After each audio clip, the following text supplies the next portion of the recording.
Good morning, Oak City Church. Thanks for everybody that is tuning in um, to our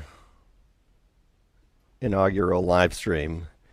We, I want to take a minute and just thank a few people that have worked super hard over the past, like really 36 hours.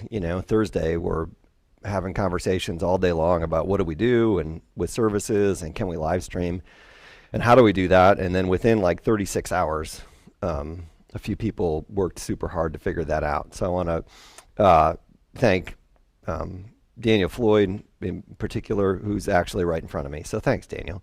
And spent a ton of time researching all this stuff. And Tiffany has spent a ton of time researching all this stuff. And the Enzors were here for a few hours yesterday helping us out with this. And Sam and Jake put in time making stuff available. And so this is a big deal, and I'm thankful for that. This is pretty weird.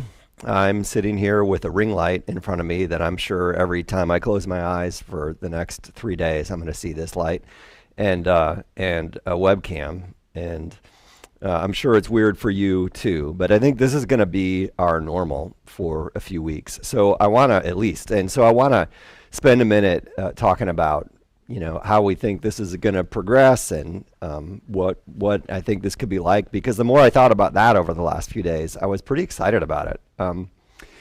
I will say this first, and I think I said this in my email the other day. Like, this isn't optional. Like, this is not a snow day, where this happens once in a while. And so I figure people are out playing with their kids, and so I live stream.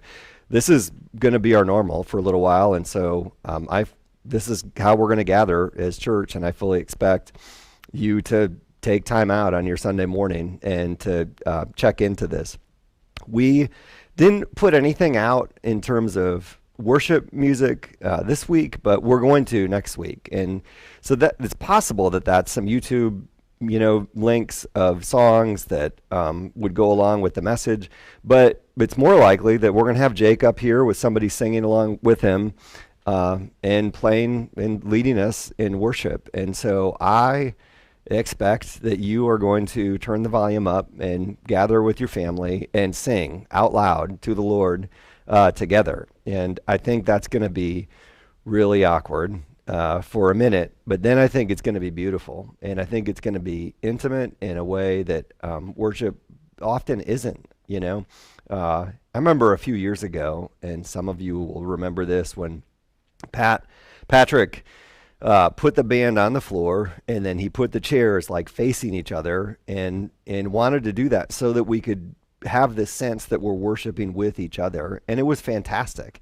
It's not practical to have the band on the floor all the time and change the seats all the time. But we did that, and we thought it was great. And so I think this gives us an opportunity to have that type of intimate worship as a family. And I think we're going to think, oh man, we should have been doing this before. And we should do it after things return to normal. And so I think that's an opportunity.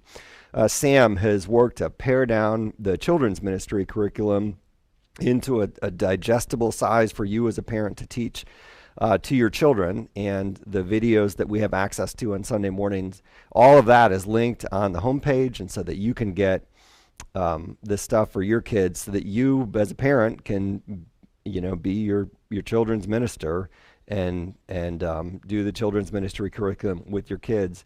And I think that'll be a great experience for you, and I think it'll be a great experience for your kids. And so we expect you to do that. There will be a chance for you to pray as a family together. And I'm going to end this podcast or webcast today, not by praying, but by telling you to pray. And then I expect you to gather as a family and to pray together. It may turn out that after a few weeks you want to gather with your home group, because that's a gathering of less than 100 people, and we sent out some emails about home groups gathering, that your home group gets together and does all of this stuff together. And so there are some opportunities that I think is going to feel a little bit like house church for a little while, and I think that's going to be fantastic. Like, it didn't take long, a few hours, for me to get excited about those possibilities. And so we'll have more information about that, and things will progress over the next few weeks. And if you have experience producing live stream stuff and you've got ideas, we'd certainly be open to those and to let us know. But there's some good things already that are coming out of this, and some potentials that we see in it. This morning, this is going to be shorter than a normal service. We're going to have worship. My message is going to be shorter.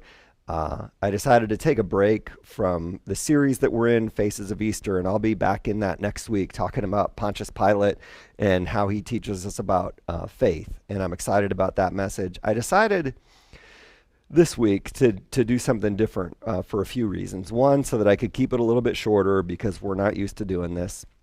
And two, because I had some things to say about what we're going through right now as a church, as a city, as a country, and really like globally what we're going through, because this is something that we've never seen before, and thought it was right to speak to some of those things that are going on as we deal with this virus.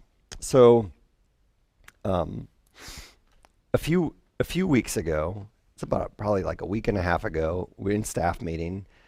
We start talking about the coronavirus, and that maybe this a week and a half ago, that maybe we're going to have to do some things to respond to it. And so we started talking about communion and how we probably should get some cups and figure out different ways. And we emailed the hospitality team to get them thinking about it. And we thought, we might be a little bit early on this, but people will appreciate being prepared. This is a week and a half ago.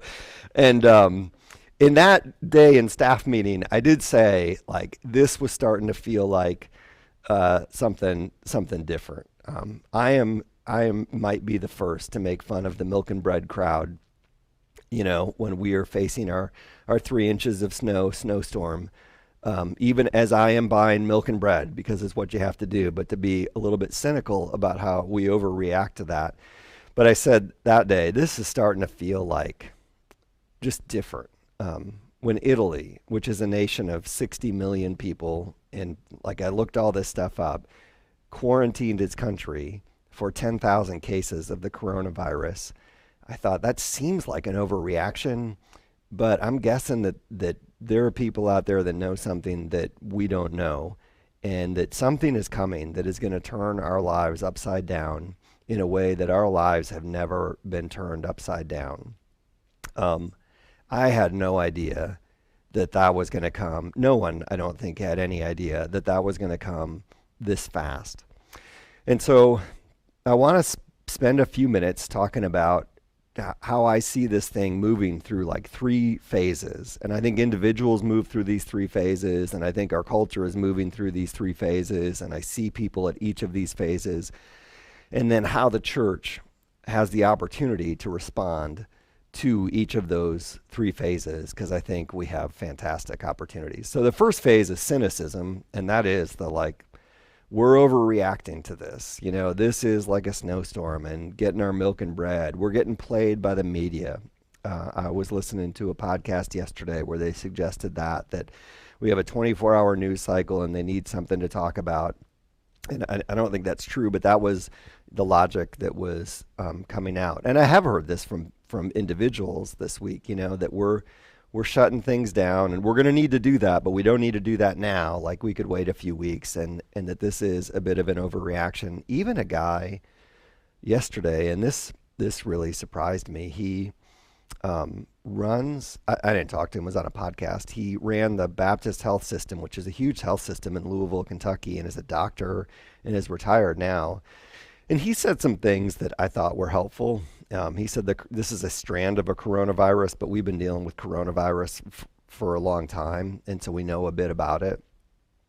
He said that they have all in the past reacted to the weather, and so we'll probably see a natural slowdown in the next few weeks. But even then, he thought and this guy ran a health system, thought we were overreacting, and I just thought he's wrong about that. But so I think there's a way that people are responding in kind of a cynical, skeptical, we're overreacting type way. I think the second one is to get to a point of like, okay, there's something to deal with, and we need to take these precautionary measures, but it's a 2 to 3% mortality rate. Most people don't get too sick, and a lot of people don't even know they have it, and so it's not going to affect me that much. And so we respond to it in like it's almost like a novelty or an amusement, of what we're going to have to go through. And so our conveniences are being taken away, and the things that we entertain ourselves are being taken away. And I've said this before that possibly the biggest virtue we have as a culture is busyness. You know, you want to face public shame, tell people that you're not very busy, and they'll look at you cross-eyed. And our busyness is going to be affected. Like, I think our busyness is going to be taken away, and we're going to be forced to slow down, and we're going to have to adapt. And there's going to be a void to fill, or voids to fill. And so I think that second stage is like a novelty and amusement, and then there's a third phase, which is a fear and anxiety.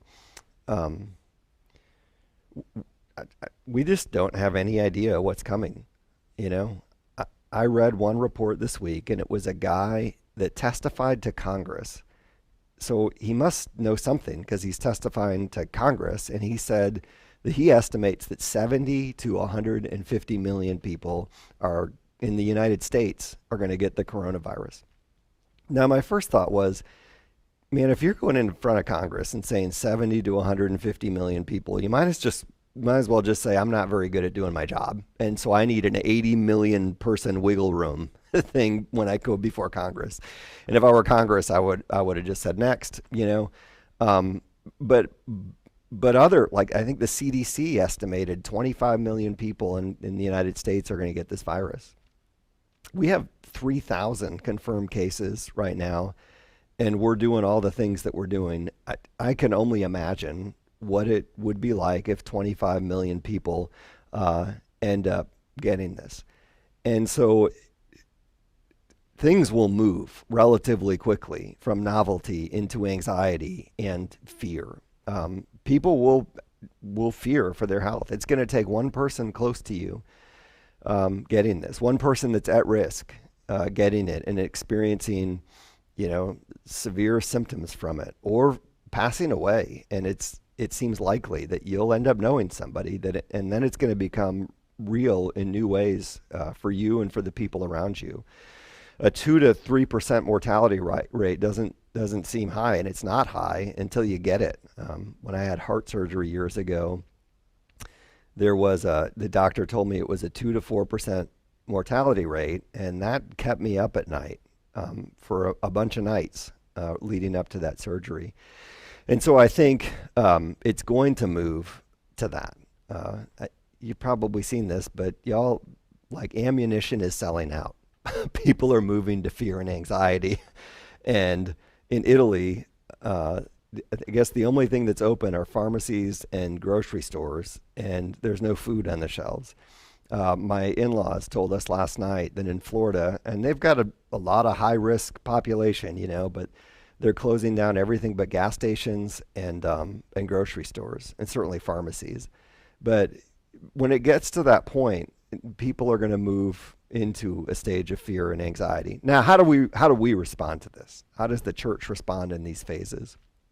When it comes to cynicism, I think we respond. You know, I don't think that's a great track for us to take as a church, and so we haven't been responding like that. We have been taking this seriously. Like I said, even for a few weeks, been looking at that. And so up until a few days ago, we thought, well, we're going to have service, but there are some things that we need to do to adapt. And so we had made plans. We had bought hazmat suits for our greeters so that they could meet you at the door in their ET suits. No, we didn't really do that. But we did have plans for our greeters to meet you at the door with some hand sanitizer and to give everyone a squirt of hand sanitizer on their way in, and thought, you know what, some people are going to roll their eyes at that. This was Wednesday we're having this conversation, you know? And so there are some ways that that we were ready to respond even in that. But I think the church's response needs to be to take it seriously. I think we need to listen to, you know, our leaders in public health in our culture that are experts in this type of thing. I think we need to listen to our political leaders. And so when they said social distancing is the way, then I think that there's an opportunity, and biblically even a mandate for us to submit to our leaders and to look for opportunities to love our neighbors. There are times when when we as a church are just going to have to stand in contradiction to our culture and even to our government. There are times when we're going to have to be in confrontation with them because of some, biblical truths that we hold to. This is not one of them. This is not a time where we as a church want to be dragging our heels or even sitting on the sidelines. This is a time when we have an opportunity to lead, where I think we as the church are equipped to lead, where God's given us a mandate to lead, and it's a chance for us to make God look good. There's a verse in the Sermon on the Mount where he says, "Let your light shine in such a way that people might see your good works and glorify your Father who's in heaven." And there are going to be opportunities to do that here. One of the things that I listened to yesterday was about what's going on in Nashville over the past few weeks. And they had those tornadoes go through a few weeks ago, and it was devastating if you saw any of that. In fact, Daniel, who, as I mentioned, is here, was in Nashville, and that was miles away from the hotel that he was staying in for work. Well, they've had such a response of people helping that they've had to turn people away and say, we've got all the help that we need. And it was a big deal. And people credit that to the church being so strong in Nashville. And that's the type of thing that makes God look great, when we as the church become the church and act like the church. And so I think that's the way we respond. We need to be ready as a church, and not cynical and not skeptical and not dragging our feet, but preparing for ways that God wants to use us. This could get, I don't know that it's going to, but it could get crazy fast. Even if the mortality rate is similar to the flu, this is different. We don't have any immunity built up to this. There is no, with the flu, raise your hand if you got vaccinated for the flu. Half of you are raising your hand because a lot of us get vaccinated for the flu. No one's been vaccinated for this. And so everybody is susceptible for this. Even if only 1 in 6 cases gets to be severe, or 1 in 10 cases, or whatever the estimate is, that's a lot of cases. And you can look at any of those flattening the curve type things and talk about how many hospital beds that we have, and depending on how fast this hits, how many we'll need. And that's a big deal. I have a friend who works with the UNC health system, and he said, I talked to him yesterday. He was in meetings all day yesterday, and they're trying to figure out, he said they're trying to figure out how to create a virtual hospital, which didn't make sense. We didn't have a lot of time to talk, but how to turn things upside down right now as a health system. And he said for the next 90 days, they're going to cancel all routine appointments. Any elective surgeries are going to be canceled because they're trying to create capacity within their healthcare system for whatever might be coming next.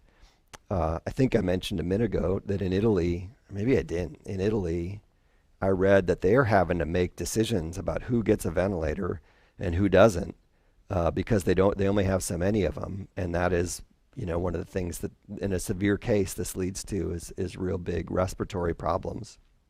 So we need to take that stuff seriously.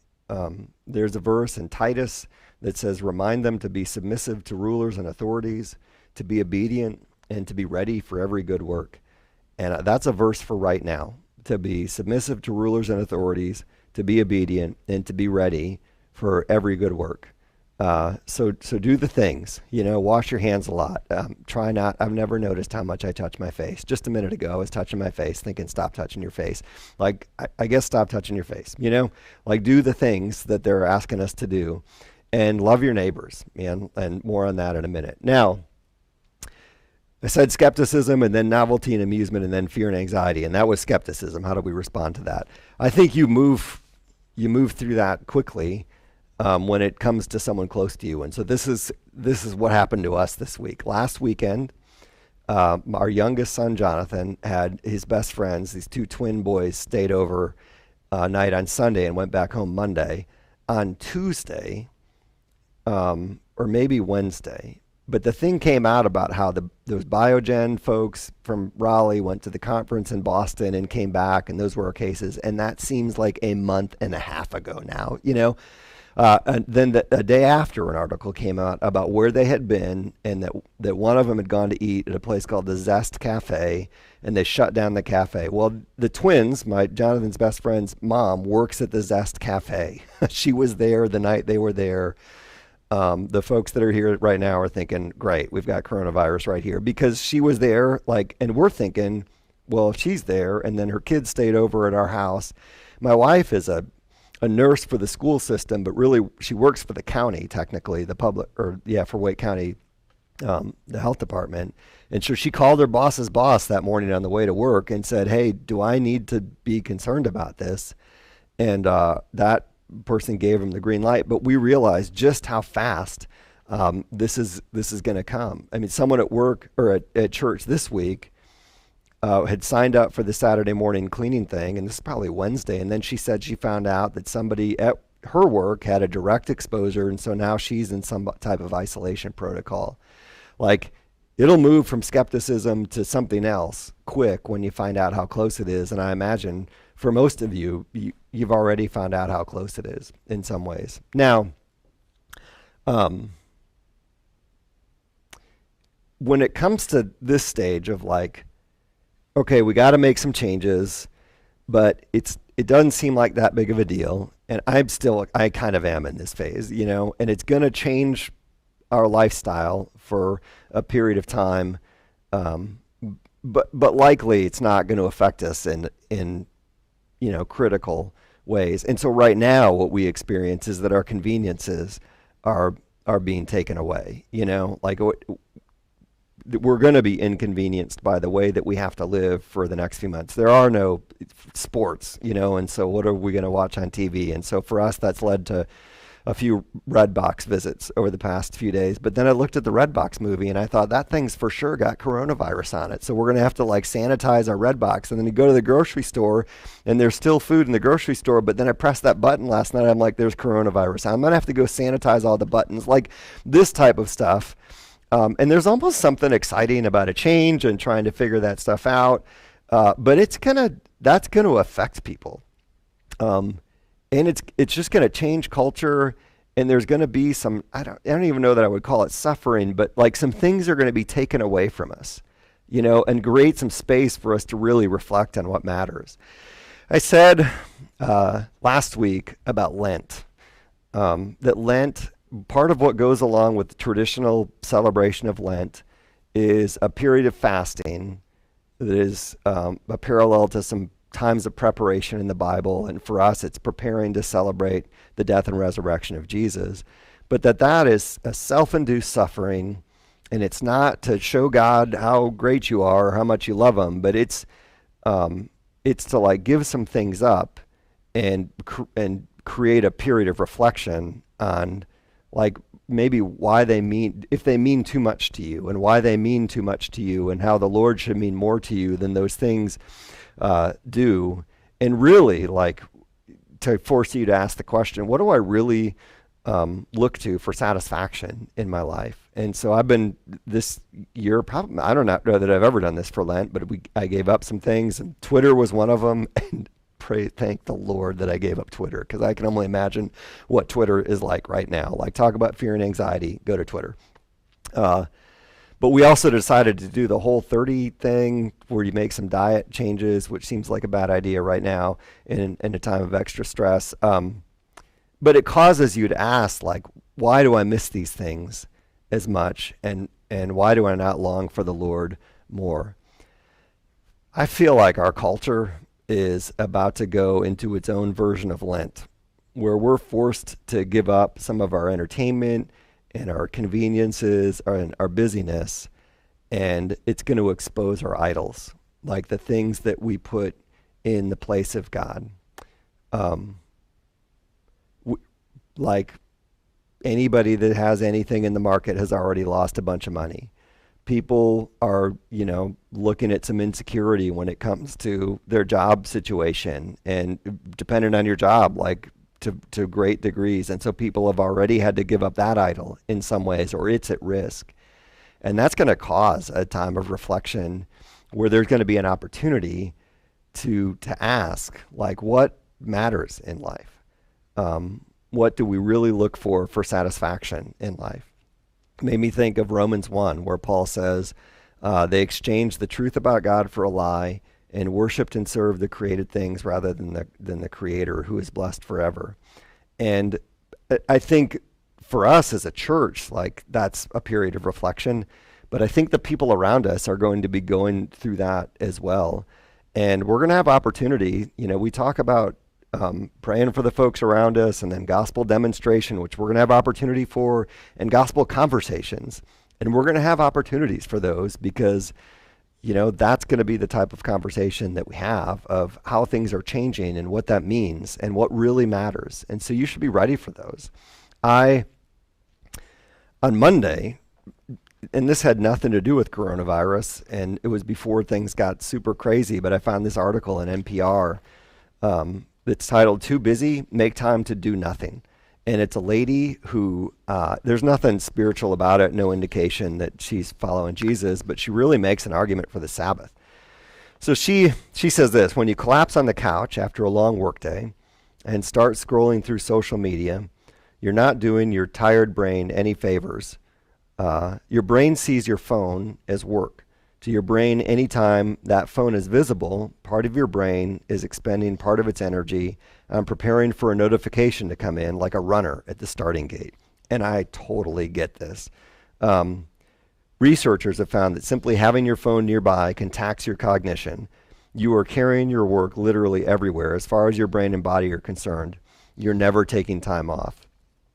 She cites evidence that the brain works best when it can alternate between focused labor and rest. Not multitasking, but focused, one task labor and then not doing anything. And we spend most of our time in the middle of that, doing neither one of those things. And so she makes an argument for rest. And then she says it's time for a re-examination of America's obsession with efficiency and busyness. And she believes that we're pushing our brains and bodies in ways that aren't adaptive and that are playing a role in the nation's fatigue. And so it's time for a re-examination of our obsession with efficiency and speed. And I thought, we're about to get like a forced re-examination of our obsession with efficiency and speed, because in a lot of ways, we're going to lose our capacity to be efficient, and things are going to seem really inefficient. And it's just going to turn things upside down. And people that have to travel a lot for work are not going to travel for work, and we're going to adapt to that. Dana Enzor, I said, was here yesterday, and she sells something called WebEx that does this type of stuff, and she said it's flying off the shelves faster than toilet paper right now because people realize they're going to have to adapt. And in that, we may realize, like, we didn't need to travel that much in the first place. Like, we may find that it's possible for us to slow down, but it's really difficult for us to slow down.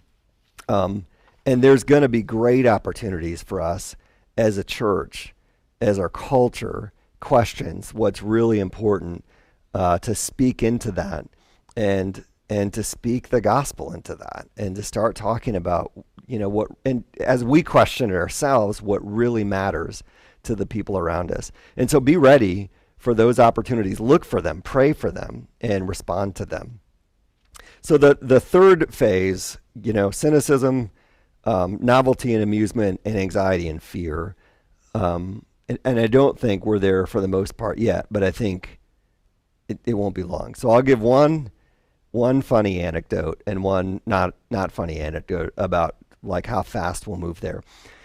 I have a friend in Memphis, and he sent a couple of us this the other day, where he said he was at Trader Joe's and he saw some folks, and he said, I've concluded that there are two types of coronavirus preppers.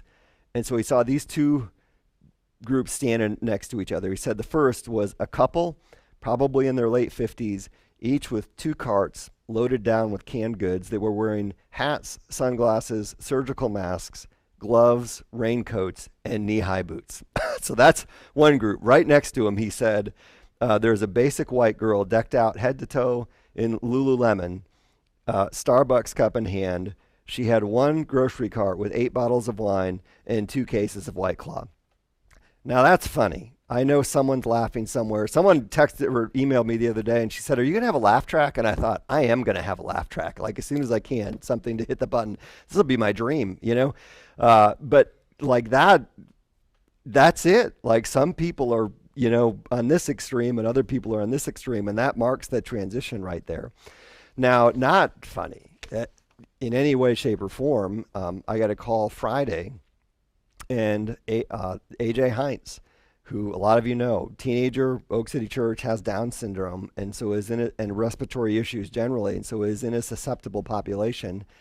On Friday, he had a fever, high fever for 4 days. So now we're working on 6 days on Sunday morning, and significant respiratory issues. And they had taken him to their UNC office in Holly Springs, and they can't even. They only have 12 tests for the coronavirus, and they wouldn't give him one because he didn't meet all the qualifications, one of which is you have to have been directly exposed to somebody who has coronavirus. Well, nobody can get tested for coronavirus if nobody has coronavirus. And so they're, like they're desperately trying to figure out, and they're treating the respiratory symptoms, and it's not clear what they would do differently if they knew that he had coronavirus.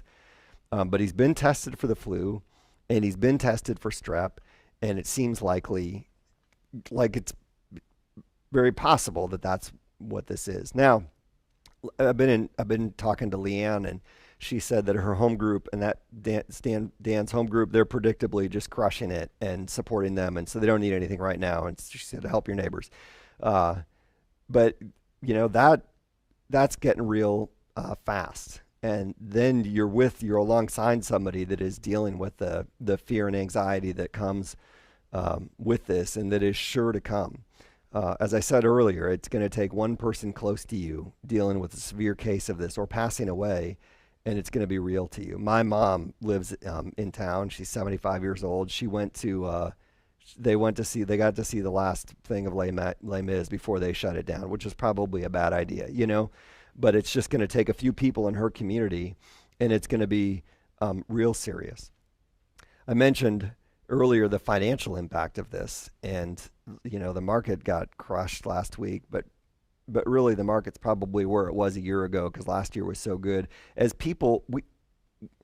we start to understand what the potential impact of this financially could be, for folks in industries that are directly impacted by the slowdown, or how long this is going to weigh down the economy, because everything comes from China, and China is shut down right now. We don't have any idea. As that starts to come out, people are going to deal with real fear and real anxiety and real needs. There's a woman that has been coming to church for the past few months here, Maisie, who is staying at the Helen Wright shelter downtown. It's a women's shelter. People that are staying in places like that, they cannot social distance. Coronavirus gets there, it's going to sweep through the thing. That type of stuff is going to happen sooner than later, and this is going to affect the least of these in our culture, more than it is the privileged in our culture, and so there's going to be a lot of things that happen over the next few weeks and opportunities to respond. Someone emailed me after I sent out that email on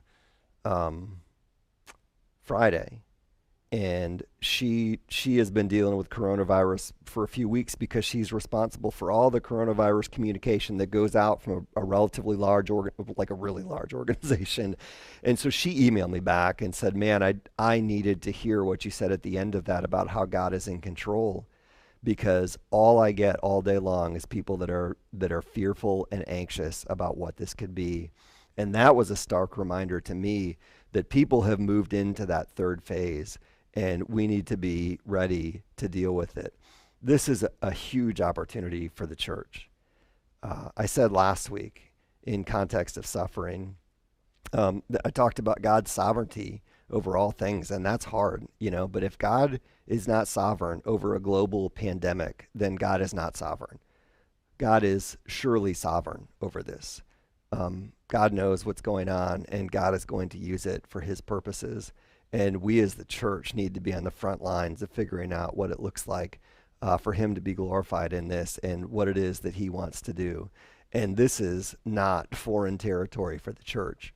The church, for all time, has done this. The early church, and this is well documented, and you can read about it. They dealt with the Black Plague, and so in those days when Europe was dealing with the plague, the folks that were wealthy, that were privileged, went off into the country and escaped it because they could. But the church stayed. They stayed in the cities and they cared for the people that were dealing with the plague. And it, like, they'll say it's because we weren't scared of death. That's obviously a different thing than what we're dealing with now, but it's similar. And they stayed because they weren't afraid, because their faith taught them to not be afraid, because God is in control. And the worst thing that can happen is they could die and go to be with Jesus. That is putting your money where your mouth is. I read an article the other day about Charles Spurgeon, and he was a renowned minister in London in the mid to late 1800s, and so they were dealing with cholera epidemics. Like, that was the thing back then. And so he talked about that, about the need to be bold in the face of the illness, because not everyone is going to be, about the opportunity to speak the gospel. He said, if there's ever a time when the mind is going to be sensitive, it's when death is abroad. And again, even if this is 2 to 3%, people are going to see that and it's going to hit close to home. Even if it's the same as the flu, it's going to be exposed in ways that we don't talk about the flu. And people are going to be scared, and they're going to be looking, and people are going to be seeking the Lord in the midst of that. And man, church, that's our time. The Lord has equipped us for that. Some passages that came to mind to me. One was, like a well-known psalm, Psalm 23. The Lord is my shepherd; I shall not want. He makes me lie down in green pastures. He leads me beside still waters. He restores my soul. He leads me in paths of righteousness for his name's sake. Even though I walk through the valley of the shadow of death, I will fear no evil, for you are with me. Your rod and your staff, they comfort me. You prepare a table before me in the presence of my enemies. You anoint my head with oil. My cup overflows. Surely goodness and mercy shall follow me all the days of my life, and I will dwell in the house of the Lord forever. I will fear no evil, for you are with me. Your rod and your staff, they comfort me. We have to be that people right now. 2 Timothy 1, God has not given us a spirit of timidity, of fear, but of power and love and self-control. We are a temple of the Holy Spirit. The same Spirit that raised Jesus from the dead is in us as the church. And that Spirit is not a spirit of fear, and it's not a spirit of timidity, but it's a spirit of power, and it's a spirit of love, and it's a spirit of self-control. And we're going to have opportunities to demonstrate that. Philippians 4 is a well-known verse about anxiety, but I'm going to back up and read the whole thing. Rejoice in the Lord always. Again, I say, rejoice. Let your reasonableness be known to everyone. The Lord is at hand. Do not be anxious about anything, but in everything, by prayer and supplication, with thanksgiving, let your requests be made known to God, and the peace of God, which surpasses all understanding, will guard your hearts and your minds in Christ Jesus. Now's the time to claim that, to access that, to go to him with our requests for you, but for the people around you, and to seek the peace that only God can give us, and to project that to the people around us and offer it to them. Finally, Romans 8, you did not receive the spirit of slavery to fall back into fear, but you have received the spirit of adoption as sons, by whom we cry, Abba, Father. And so now's the time when we look to our Father and draw near to our Father and seek to be the church. And so there are going to be opportunities for us as a church. And, immediately there are opportunities to care for people in the church, and we're doing that. And Jesus said they'll know you're Christians by your love for one another. And so we're called to care for each other. My wife, again, I said she is a nurse in the school system. And so she said, and you probably heard this, and that the local Wake County schools have now shut down for at least 2 weeks. Their hesitancy to do that was in large part because there are a bunch of kids that get fed at school, and that's how they get their nutrition. That's how they get breakfast and lunch, is because the school system does that, and now that's at risk. And there are parents that can't work from home, and so they got to figure out how to take care of their kids. And so those are opportunities for us as a church. My wife said the food banks are already emptying out, and so now, and this is great opportunity for us as a church. While certain people are hoarding everything, for us to be sharing and to be dropping things off at a food bank, to make sure there's one right down the street. The Salvation Army is right down the street, to make sure that people have things. If you have elderly neighbors, check on them. Offer to go to the grocery store for them and get their groceries so they don't have to press the little button that is surely coronavirus infected. Check on them, but seek opportunities. If you would like to be a part of a team, and we have our Oak City Serve team, and I'm going to talk to them, but this is going to be, I think, beyond their capacity, and we're going to need creative ideas. But if you want to be a part of a team that prays through and brainstorms how can we serve our community during this time, then email me at jeff@oakcitychurch.com or put it in the chat or whatever it is, and we'll get in touch with you. And this is going to happen fast because we don't know what we're dealing with, and we don't know what opportunity is going to come up, and we're going to have to respond quick. And I get excited about that. Like, there's a chance for us to be the church in ways that don't come along all the time. So if you want to be a part of that, please let me know. And be praying. Be praying for your own heart. Be praying that God would work in you during this time. Be praying that he would show you opportunities to talk about the gospel to the people around you during this time. Be praying for the people around us that are experiencing, and the consequences of this, and be praying for wisdom for our leaders as they're in uncharted territory and they try and figure out what to do. We talk about being a family of learners, lovers, and givers, reaching our neighbors to help them know and follow Jesus. Well, this is an opportunity. This is a chance for us to be family in deep ways and care for each other and check in on each other and in deep ways. We don't have to stop learning during this time, but we can press into that. And certainly there'll be opportunities for loving and giving and for reaching our neighbors in unique ways during this time. So church, be the church and do it well during this time. I'm going to end with a quote from the Spurgeon thing that I mentioned before, and then I'm going to pray after we get off the live stream, and I'm going to do that so you don't think, well, the pastor prayed, so we don't have to pray. I want you to pray when we get done, just to whoever you're with, to pray for a few minutes for all these things. Okay, so I'm going to read this, then we'll be done. And I want you guys to pray. This is Spurgeon. And now again is the minister's time. Now is the time for all of you who love souls. You may see men more alarmed than they are already. And if they should be, mind that you avail yourselves of the opportunity of doing them good. You have the balm of Gilead. When their wounds smart, pour it in.